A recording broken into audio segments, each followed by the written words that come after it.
Well, good afternoon, and welcome everyone to today's webinar, Change Management with OpenAir. My name is Amy McFadgen. I am a senior consultant with TopStep for those of you who I have not met or spoken with previously. So I'll go through the presentation, and as always, following today's webinar, the information will be posted to our website and will be available to view at your leisure. So first things first, in upcoming events, wanted to let everyone know that we'll be at both the TSW and IMC conferences this month. So if you're in attendance at either of those, be sure to stop by and say hello. We'll be covering both sides of the country next week. So what is change management? Change management, simply stated, is the communication and coordination of change impacting end users as it relates to a specific system or process. It's important to note that change management in a SaaS system, such as OpenAir, is not the same as traditional development, and change control is critical. So there are three types of change which are typical in any OpenAir environment. The first is fixes. They are the most common and require the least change management, mostly because you've either got users asking for those fixes or it's something that the administrators have identified already as a need for a fix. And I have some examples of each of the types of change here in each box.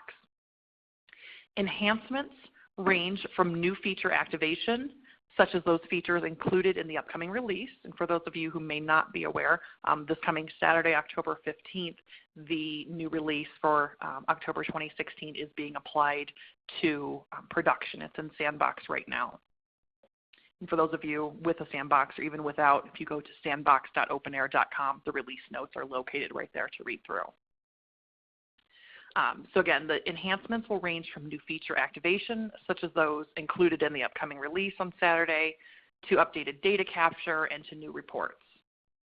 And then brand new, rollout of system usage to another segment of the company or deployment of an entirely new process.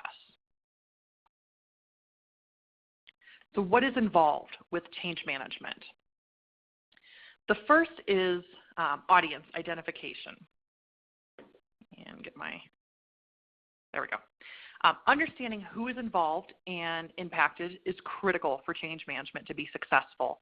Questions to ask and identify are who is impacted, how are they impacted, who is involved with the approval of the change, and who needs to participate.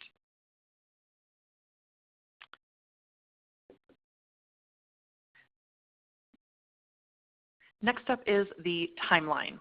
Consideration of the timeline, including outages required for the implementation, is a weekend cutover needed? And if so, to ensure who will be staffing it. Setting a timeline to avoid risk to business operations and defining dependencies within and external to the organization. Communication, I will spend a chunk of time following this slide focusing on this one in particular.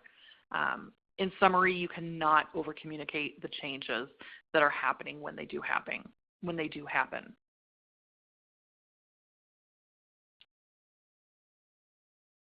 Implementation and testing might be as simple as checking a box or as complex as converting data or integrating with another system. All changes, even the small ones, really do need instructions and validation. While all changes should be tested, some will involve more robust testing than others. Training, in its simplest form, an email out to staff with instructions on what they now need to do. It might include some screenshots.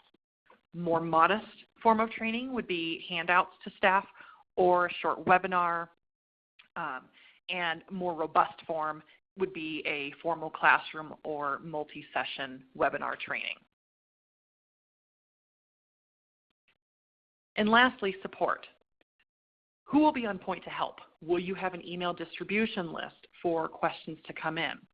Will you be having periodic Q&A sessions or forums for staff to ask questions and learn from each other, or for you to share and disseminate information that you've picked up through either one-off questions or through your own experience with it?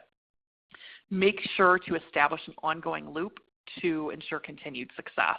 And based on the efforts, or based on the changes, the efforts will vary. So there's an old presentation saying, frequent advice to presenters, which adheres what we're typically used to in writing just short sentences, taking brief notes, and using bullet points, effectively repeating something to get the concepts to stick. So that saying says, tell them what you'll tell them, and then tell them what you told them. So it's going through those items three times. With OpenAir, we have a twist to that, however. We have tell them what will happen and why it will happen, what's in it for them. Highlighting both the need and the benefit for the need for the organization and the benefit to the end user will provide a purpose to your change and help with adoption.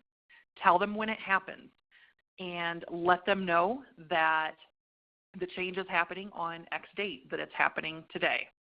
And then tell them that it did happen and remind them of those benefits and the need, again, that purpose to help with the adoption. In summary, you cannot over-communicate when changes happen.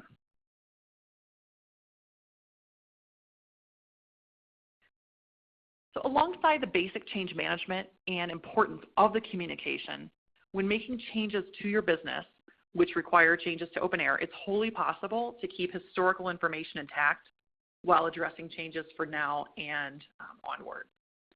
There are several areas where changes may need to occur.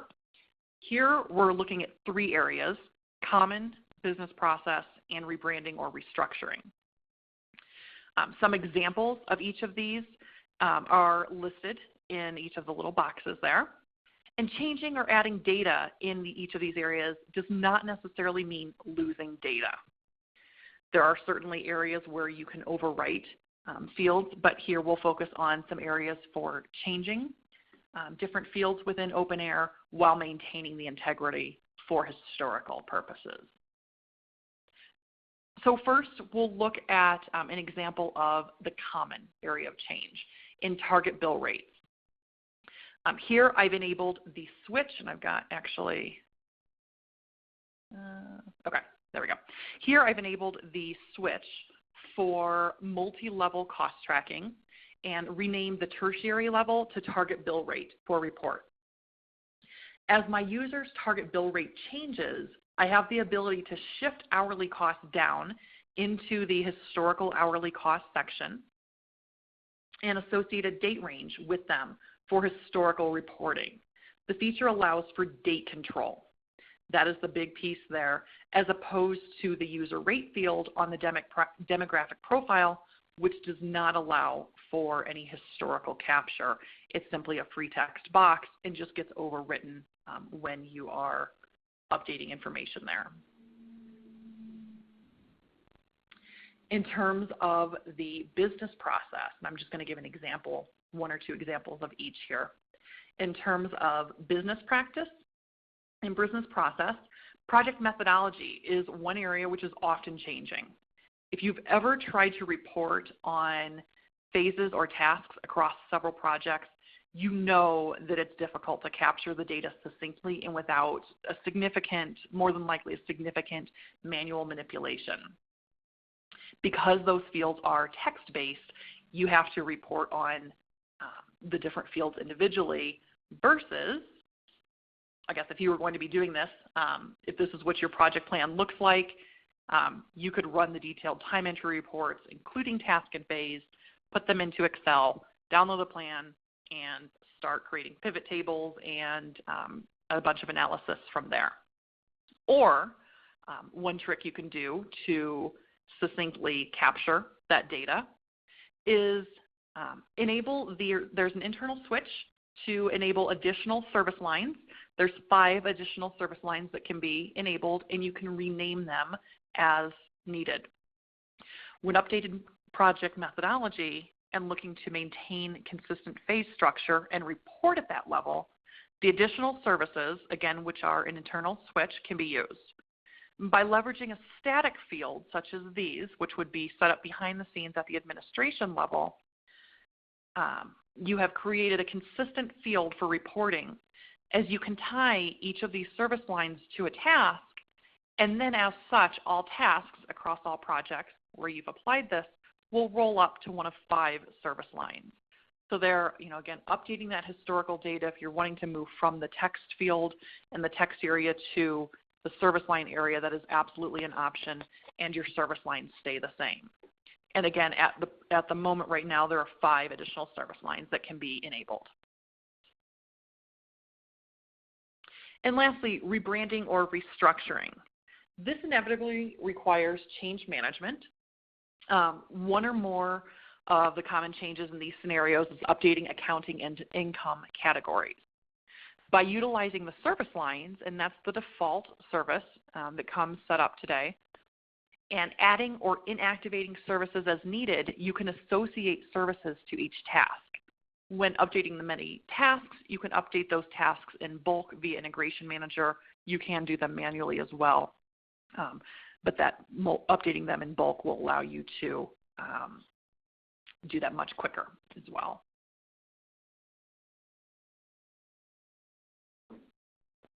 Additionally, the organizational structure can be supported by the use of hierarchies, which allow for walls to be built around users and what they have access to. Those walls are effectively set up by the nodes feature within the user hierarchies, and they allow for roll-up reporting to different levels, again, for keeping consistent data, rolling up to various levels. Implementing hierarchies allows you to create those boxes around the various areas.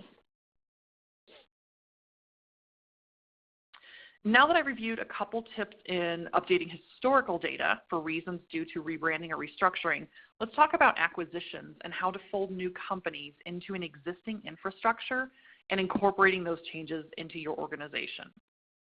At the most basic level, an overview of the process will look something like this.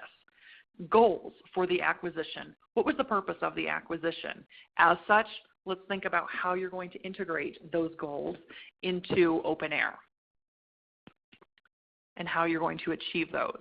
Doing a system assessment, so looking at that new company and determining what systems they're currently using, why they're using them, how they're using them, where OpenAir can step in and potentially replace some of those systems, or do integrations need to be put into place to capture and, again, hit those final goals. After that system assessment, there will be configuration updates, again, whether it be updating additional services, adding new users, updating user costs. Maybe with the acquisition, your user costs are all changing to fit with a new branding and new banding structure, which ultimately leads you to the final product. So within acquisitions, there are a couple different ways to go about and pros and cons to each. Option 1, there's effectively no consideration of the current process, and the new company must adhere to all existing policies and procedures. One of the pros to this is it's quick, easy, and simple. Con, I think probably the most obvious, in addition to the personnel consideration and making sure that you're keeping the folks on board, is important business considerations may be missed in the process, so making sure to do that analysis. Option 2 with that analysis is a more comprehensive approach, encompassing and thorough of the new business process, why they're doing, of the new company, why they're doing what they're doing, and to work toward achieving those same goals within OpenAir. A con, as such, it's going to take more time to roll the new company in and make the subsequent changes, simply because you're adding in that more detailed level of assessment. And when completing that gap analysis, there will clearly be change management included in this, and as that foundation to the need for communication. So reviewing the key factors for change, again, what systems are in use, what current integrations are in use, what things might need to change with either of those. Looking at the reports and which data is captured today, where can that data be moved into OpenAir, and then an action plan of timing, communication, testing, and those items that I discussed early on in terms of making sure that each item is configured with the highlight there definitely on the communication of the changes to staff. And again, when evaluating the key factors for change, it's important to tie those in to the action plan and support plan for the new company and any new teams or OpenAir processes which will have formed as a result. So in summary, the communication enables change management success. You want to make sure to communicate early and often.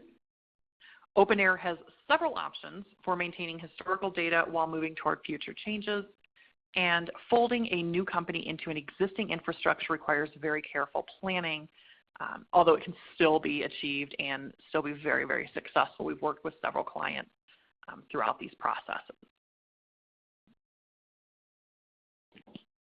And so I'm going to open up the lines and stop the recording in just a moment. But again, if you want to know more, you can jump on our website at topstepconsulting.com, follow us on Twitter at topsteptweets, or we do have a LinkedIn group, OpenAir Users, where it's a great forum for connecting with your peers and reaching out to us as well. So with that said, I'll go ahead and pause the recording and open up the line for questions.